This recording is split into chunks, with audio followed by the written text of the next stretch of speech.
So a couple more of the little high points. I can get this in here. Looks like the original handlebars, silver painted, look good. The twist throttle looks really nice. Actually, God, this is hard to do like this. Front brake handle, a little beat up, but it's there. They weren't cheap. Of course, this one's got the little nub broke off. I did notice some stuff about the expansion chamber, which isn't bad, but looks like they did have some repaired work done to it. It looked like they soldered it. Okay, there we go. Looks like they soldered it in a couple little places. But yeah, the chain is so rusted when you roll it around. It doesn't like to go around the sprockets. You can tell where it was sitting at. This thing just sat outside or in an exposed barn or something. I mean, it's just really rusty. Everything's rusty on it. So I hope it turns over good though.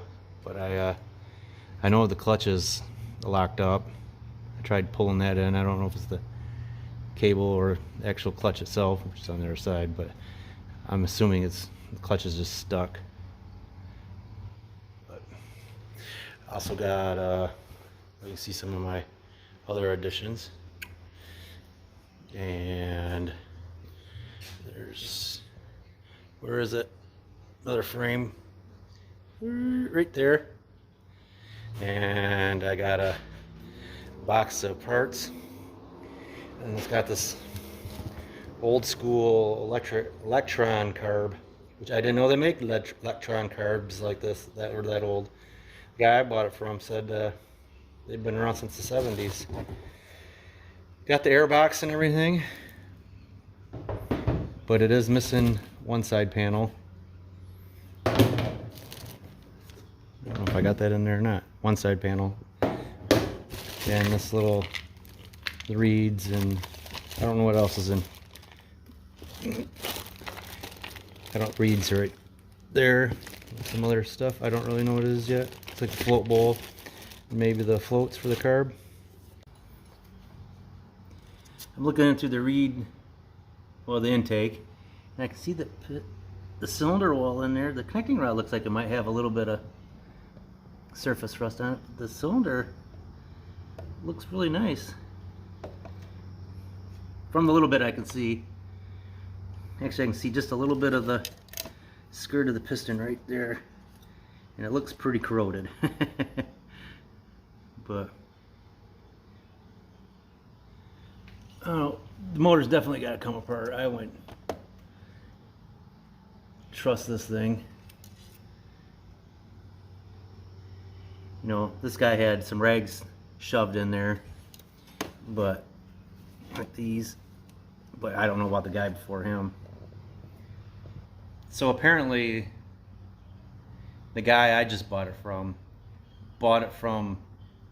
this other guy who got it from his uncle, and his uncle bought it originally, and from the sounds of it, his uncle gave it to his nephew.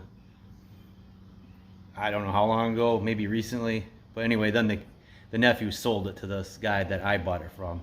And another interesting thing is, I saw this bike on Facebook Marketplace, and I had, messaged the guy about looking at it, and he said he had a guy from Midland coming down to look at it, and it was, the guy I ended up buying it from. So I missed out by like 20 minutes of it being up, and now I had to pay a little bit more from the first guy that bought it, but it's still a fair deal. I'm not complaining.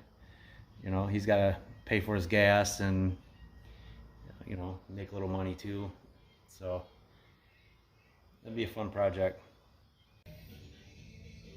Well, I cycled it through all the gears.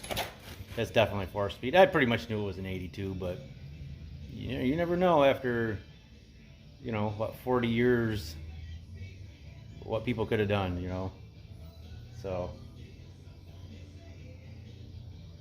probably just sit in the garage now for a while. I'm almost more interested in working on this than my 89 RM250 project. But even these foot pegs. You know, you can tell a lot of wear. These things are pretty sharp still. Makes me wonder how many miles this thing's got on it. And I kicked the Kickstarter over. Man, there ain't hardly any. I didn't even kick it. I just did it by hand. There ain't hardly any compression in the thing. So even if I wanted to try starting it, it ain't gonna with that kind of compression. So yeah, I'll probably wrap this little video up. You know, maybe I'll start making some more. I hate to use the selfie mode thing. Those things are really hard to see what you're doing, and maybe I'll get a new phone. I don't know. All right, till next time.